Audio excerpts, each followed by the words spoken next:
कोई मुझे जंगली कहे, एक ऐसा अभिनेता जो फिल्मों में अक्सर उछलते कूदते हुए नजर आते हैं, जो मुझे जंगली कहे के गाने से बहुत ज़्यादा प्रसिद्धि मिली। शमशेर राज कपूर उर्फ शम्मी कपूर, जो अपने फिल्मों में स्टाइलिश अभिनेता के रूप में भी जाने जाते हैं। उस जमाने में अभिनेता शम्मी कपूर बेहतरीन डांसर के रूप में बनकर उभरे। उस वक्त इनसे बेहतर कोई भी डांस नहीं करते थे। शम्मी कपूर ही एक ऐसे अभिनेता थे उस वक्त जो ऐसे लोगों में गिने जाते थे जो इंटरनेट का इस्तेमाल उस समय करते थे। शम्मी कपूर का जन्म 21 अक्टूबर 1931 को हुआ। पिता का नाम पृथ्वीराज कपूर, माता का नाम रामसरनी कपूर था। शम्मी कपूर 4 भाई थे। शम्मी कपूर जी का बचपन का नाम शमशेर राज कपूर था। शम्मी कपूर के भाई शशि कपूर और राज कपूर बहुत बड़े अभिनेता रह चुके हैं। बहुत सी फिल्मों में उन्होंने काम किया जो सुपर डुपर हिट रही है। शम्मी कपूर के पिताजी पृथ्वीराज कपूर भी एक बहुत बड़े अभिनेता रह चुके हैं। घर में इनके फिल्मी माहौल पहले से ही था। शम्मी कपूर ने फिल्म जीवन ज्योति से फिल्मी करियर शुरू किया। यह इनकी पहली फिल्म थी। शम्मी कपूर बिंदास रहते थे, बहुत ही हंसमुख किस्म के अभिनेता थे, सभी से बड़ी आसानी से घुल मिल जाते थे बहुत ही कम समय में। शम्मी कपूर के पिता और माता जी इस बात से बहुत आहत थे कि राज कपूर के जन्म के बाद हुए उनके 2 बच्चे हुए, एक बेटा और एक बेटी, एक हफ्ते के अंदर उनकी मृत्यु हो गई, जिनका नाम देवी और बिंदी था। और उस समय शम्मी कपूर गर्भ में थे। एक शम्मी कपूर ही थे पूरे घर में जो हॉस्पिटल में पैदा हुए थे, बाकी के भाई उनके घर में ही पैदा हुए। शम्मी कपूर को अपने भाई राज कपूर की वजह से स्कूल छोड़ना पड़ा था। दरअसल घटना ये थी कि पृथ्वी थिएटर में शम्मी कपूर को शकुंतला नाटक में भरत का रोल मिला था और इस नाटक में राज कपूर का भी एक अहम रोल था। और रिहर्सल करने के लिए राज कपूर को स्कूल से छुट्टी नहीं मिल रही थी, तो राज कपूर रिहर्सल करने के लिए अपने प्रिंसिपल से लड़कर स्कूल छोड़कर आ गए थे। उसी स्कूल में शम्मी कपूर भी पढ़ते थे। ऐसे में राज कपूर की वजह से शम्मी कपूर को भी स्कूल छोड़ना पड़ गया था। शम्मी कपूर एक चाइल्ड आर्टिस्ट और वह फिल्मों में चाइल्ड आर्टिस्ट काम भी कर चुके थे और उस वक्त शम्मी कपूर को महीने के मात्र 150 रुपये मिलते थे।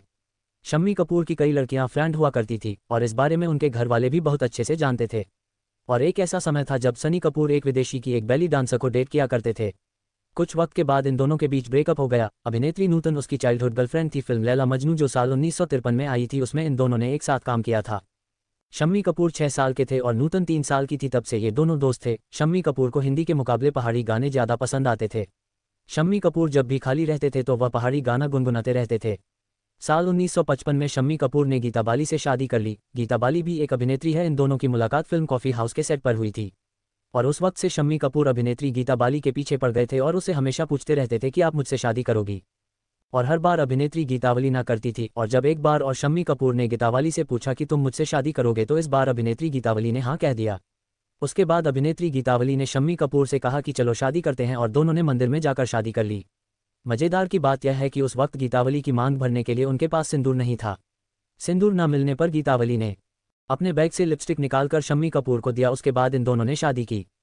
इसके लगभग 5 साल बाद साल 1961 में दोनों की एक बेटी हुई जिसका नाम कंचन रखा गया। अपनी बेटी के जन्म के लगभग 4 साल बाद साल 1965 में गीता का देहांत हो गया। बताया जाता है कि अपनी पत्नी की मौत के बाद शम्मी कपूर काफ़ी टूट गए थे और उन्होंने खाना पीना छोड़ दिया था। उनके बच्चे छोटे थे, इसलिए उनके घरवालों ने उन पर शादी का दबाव बनाना शुरू कर दिया। उनके घरवाले चाहते थे कि वो नीला देवी से शादी करें। इंटरव्यू में नीला देवी ने बताया कि हम दोनों ने रात को 2 बजे बात करनी शुरू की जो सुबह दिन निकलने तक चलती रही। उन्होंने मुझे गीता बाली, अपने बच्चों, अपनी अच्छाइयों और अपनी बुरी बातों के बारे में बताया। गीता ने बताया कि शम्मी कपूर ने मुझे कहा कि हम बाणगंगा मंदिर में आधी रात को वैसे ही शादी करेंगे जैसे उन्होंने साल 1955 में गीता से की थी, लेकिन मैंने उन्हें कहा कि हम परिवार की मौजूदगी में शादी करेंगे। इसके बाद 27 जनवरी 1969 को दोनों ने शादी कर ली। खबरों के मुताबिक शम्मी ने नीला से शादी करने के लिए एक शर्त रखी थी जो काफ़ी अजीब थी। उन्होंने नीला से कहा कि वो कभी मां नहीं बनेंगी और उनके बच्चों को ही अपने बच्चों की तरह पालेंगी। गीता ने उनकी बात मान ली और वो कभी मां नहीं बनी। 7 अगस्त 2011 को तबीयत बिगड़ने के बाद शम्मी कपूर को मुंबई के ब्रीच कैंडी अस्पताल में भर्ती करवाया गया, जहां 14 अगस्त 2011 को उनकी मौत हो गई।